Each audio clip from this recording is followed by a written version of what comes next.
Hello viewers, আসসালামু আলাইকুম। আজকে হচ্ছে আমাদের তৃতীয় দিন। আমাদের এখানে বালু ফেলা কমপ্লিট হয়ে যাবে এবং মিস্ত্রিদেরকে বলছিলাম আজকে আসার জন্য। তারা হচ্ছে আরেক লোক দেখা যাচ্ছে কি এক জায়গায় কাজ লাইক আরেক জায়গায় কাজ করে রাখে। এই হচ্ছে অবস্থা। মিস্ত্রি বলছে আমাদেরকে যে আজকে আসবে, সে আজকে আসলো না। এই হলো অবস্থা। ও আজকে আসবে না, কালকে আসবে। কালকে কি আসবে না কি গ্যারান্টি আছে? এই হলো মিস্ত্রিদের অবস্থা। বালু কাটা যাদেরকে দেখতেছেন আলহামদুলিল্লাহ তারা ফজরের পর আসছে। আমরা ফজরের পর থেকে নিয়ে এখন বাজে হচ্ছে 8:42। আমরা 3 ঘন্টার উপর কাজ করছি। আমাদের আর কিছু গেপ বাকি আছে, এগুলো পুরো করে এলাম অল্প সময়ের মধ্যে। এই এখন কথা হচ্ছে আমরা এখন খাবার খাবো। মিস্ত্রি যদি আজকে আসতো তাহলে আমাদের কাজটা অনেক আগে যেত। কালকে আসবে, কালকে এসে কাঠগুলো রান্না করবে, এরপরের দিন আমরা ফিলার বসাবো। জানি না ঘরে কাজ কি আমি কি করে দিয়ে দিতে পারবো কি পারবো না। এই হচ্ছে অবস্থা। দেখতে পাচ্ছেন আমার বড় ভাই খাবার নিয়ে আসছে। আমাদের যারা মুনি ছিল তারা খাবার খেয়ে নিয়েছে। এখন আমরা খাবারটা বাড়িতে নিয়ে যাচ্ছি, সেই সাথে আমিও যাচ্ছি খাবার খাওয়ার জন্য। বাড়িতে যাই একটু ফ্রেশ হব, তুলবো, তারপরে খাবার খাবো। দ্রুত আসতে হবে, নাইলে আবার দেখা যাচ্ছে কি মালিক যদি না থাকে কখন কাজ হয় না। এটা কিন্তু কথাটা কিন্তু বাস্তবে, যে আমি আসি কাজ হইতেছে, যদি আমি না থাকতাম তাহলে তারা কিন্তু একটু পরপর জিরাই। এখন কথা হচ্ছে তাড়াতাড়ি আমার খাবার খাইতে যেতে হবে, আবার তাড়াতাড়ি আসতে হবে। আসলে তারা মনে করেন কাজগুলো ফাঁকি দিতে পারবে না, তারা কাজগুলো করবে। মালিক না থাকলে তারা আলিশামি করবে। এই হচ্ছে অবস্থা।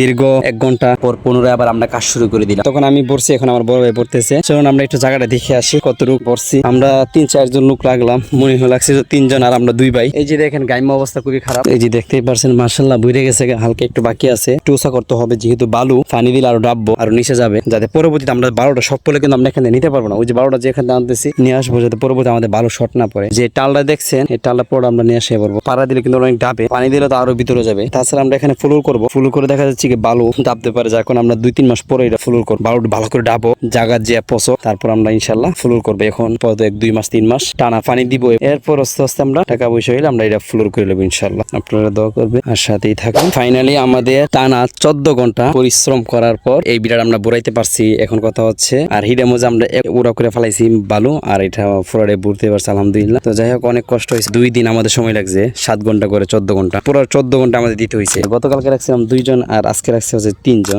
আমাদের 700 করে রুজ, 7 ঘন্টা করে। তো যাই হোক কথা হচ্ছে আপনারা তো দেখতে পারছেন, আপনাদের তো শুরু থেকে শেষ পর্যন্ত দেখলেন। আমরা বিড়া ভালো ফলানোর শুরু থেকে শেষ পর্যন্ত দেখলেন। তো এই হচ্ছে আজকের ভিডিওটা।